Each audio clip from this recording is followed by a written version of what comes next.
নমস্কার বন্ধুরা, সিম্পল কিচেনে স্বাগত। আজকে আমি তেলাপিয়া মাছের পাতলা ঝোল রান্না করব। তাহলে চলুন শুরু করা যাক।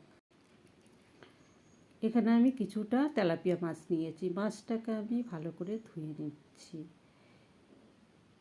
ধোয়া আমার হয়ে গেছে। এবার লবণ দিয়ে দিচ্ছি, হলুদ দিয়ে দিচ্ছি, মেখে নিলাম ভালো করে।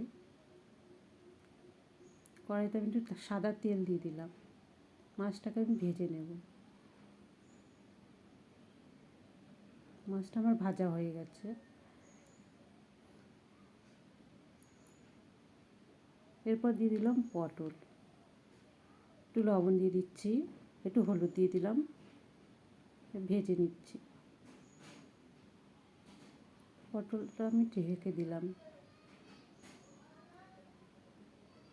পটলটা আমার ভাজা হয়ে গেছে। আমি এটাকে এখন তুলে নেব। এবার দিয়ে দিলাম আলু। আলুটাকেও একটু ভেজে নেব লাল লাল করে। একটু ঢেকে দিলাম। আলুটাও আমার ভাজা হয়ে গেছে।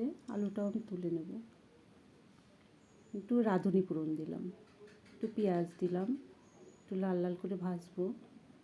টমেটো দিয়ে দিলাম, এটাও একটু ভাজবো। একটু নুন দিয়ে দিলাম,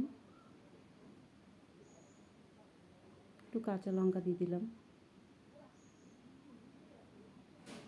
এবার একটু জল দেব। জল দিয়ে আমি কিছুক্ষণ ঢেকে রাখবো।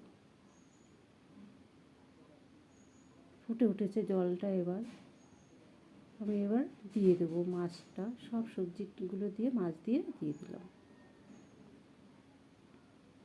একটু ঢেকে দেবো। ঢাকা খুলে এবার নেড়ে চেড়ে নামিয়ে নেব। আমার ঝোলটা এখন হয়ে গেছে।